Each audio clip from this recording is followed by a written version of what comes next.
Greetings to all at the GT40 60th reunion, and I'm very, very, very sorry not to be there. I can tell you, only the family comes first in situations like this, and I was absolutely unable to make it. The GT40, of course, to me brings many, many memories.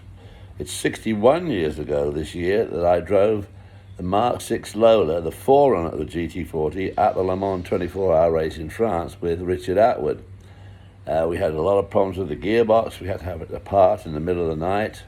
And having put it together, we were missing a gear. And unfortunately, yours truly had a bit of a shunt going into the S's when I selected a neutral at about 150 mile an hour going into the S's. So, funnily enough, I wasn't asked to drive the GT40 the next year when it first appeared.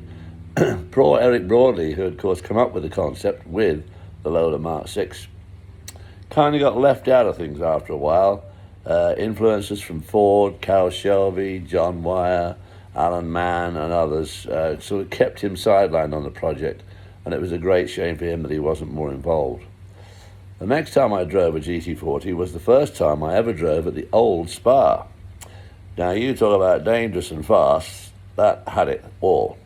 Very fast, open roads through the Belgian countryside, surrounded on all sides by lovely green fields, only separated from the track by barbed wire fencing, which in the GT40, of course, wouldn't have been an issue, but to open-wheel drivers, it certainly was. And, of course, very, very high speed. I had been asked to drive the GT40 owned by Essex Wire, normally driven by a guy called Skip Scott. For some reason, they co-opted me to drive it, and I was driving with Jochen Neerpasch, who in the late 70s was to play a big part of my life, as he was the manager of the BMW M team in the United States. Anyway, we took part in this race. Lovely day. Jochen drove first, and he came in and said, David, the car is running a little bit warm, so you have to be very careful, you know. So I said, okay, well, what he meant by a little bit warm was that the pressure gauge, the temperature gauge, was absolutely pegged. So I went out, and I think I only did about 2 laps, and it finally expired down by Stavelot. Now, to get to Stavelot, you went up the hill, you went through the Eau Rouge, which of course was much narrower, much tighter, with a huge drop-off on the right-hand side as you came out of the top of the corner.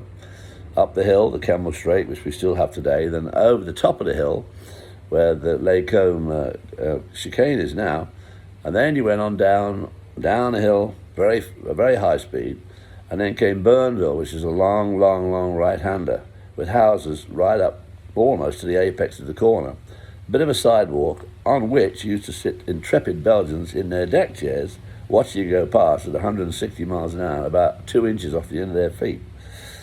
This led onto the Master Straight, a downhill straight where the GT40 was pulling probably 200 miles an hour. And then, of course, you came to the Master Kink. The Master Kink was a left-right sweeper, taken at about 140, I suppose.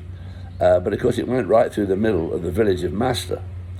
At the exit point to the right-hander was a large concrete lamp pole, or electric pole, against which was leaning a solitary straw bale. So safety was obviously paramount. Then he went down to the village of Stavelot, and instead of going right through the village like they used to, there was a 180-degree sort of hairpin, slightly banked, which led you back on the way up the hill back to the pit area. Well, going along there, the car gradually faded away, and of course there were farmyards and buildings all along this road. So I pulled into one of these farmyards onto the gravel drive, stopped, got out of the car, knocked on the door. Guy came to the door, let me in, and we watched the rest of the race on the TV, drinking coffee or tea or whatever it was that we drank there during the race. So that was my first trip in a GT40. The next year, I was asked by Gulf to drive the Wire Gulf GT40s, official team, sponsored by Gulf Oil. Went over to Pittsburgh, signed the contract.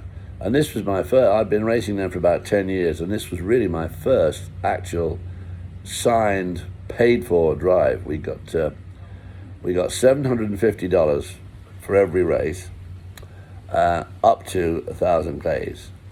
over 1,000 Ks, like Daytona, Sebring, Le Mans. We got $1,000 a drive. Big money in those days. Well, I thought it was. Of course, it was actually pretty pathetic anyway, but it seemed pretty big at the time. And we had 2 good years with them. Gulf and Wire and the GT40 won the World Championship twice in a row, 68, 69. They won Le Mans twice in a row, 68, 69. Unfortunately, my car didn't win either time.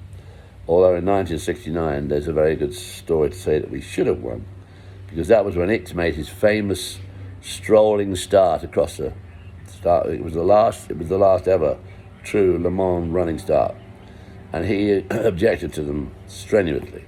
So he just walked across the road, got in the GT40, and leisurely left the pits.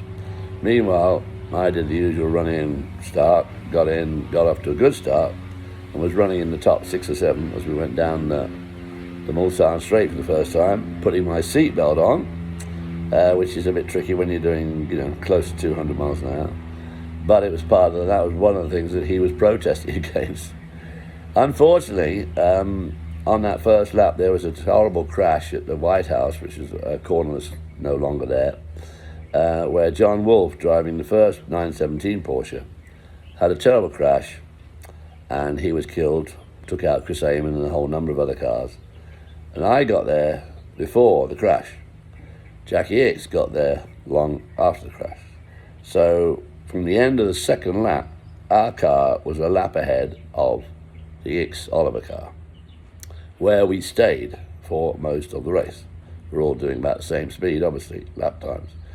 And we stayed that way until about 5 o'clock in the morning, going down to Mulsanne, hairpin, off the Mulsanne Straight.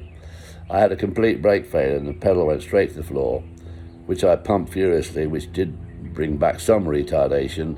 However, I still went down the escape road, which of course was a continuation of the main road to the next city, which is Tours, and did a U-turn, went back to the pits and said, "I know we got an issue." David York, the team manager, who was a huge fan of Jackie Ickx, could see his chance here, and said, "Oh, it's brake pads."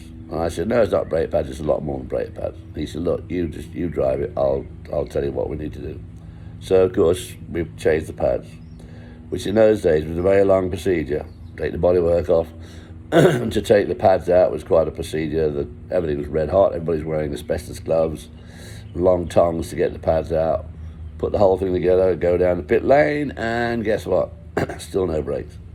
So come in again and do the whole process again.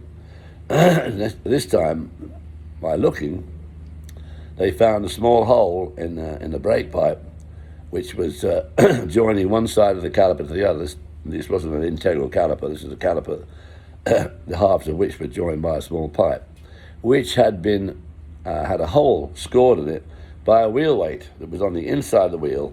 And the Firestone engineers have been told no wheel weights on the inside of the wheel. They got to be on the outside of the rim only, because they knew there was very small clearance. So we go through the whole procedure again, and of course bleed the brakes, blah blah blah. By now, the other car is now in front of us, and that's how it all finished in the end.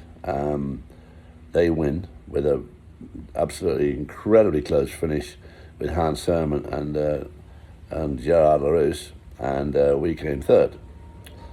But I've always said, and I think John Horseman, who wrote the book, his definitive book, Racing in the Rain, he kind of thinks too that we probably should have won that race, but woulda, shoulda, coulda is one of those things that happened years ago, and I've sort of given up worrying about it now. I'm too old to worry about stuff like that at my age. But anyway, that was a very disappointing end to that race, although we did come third.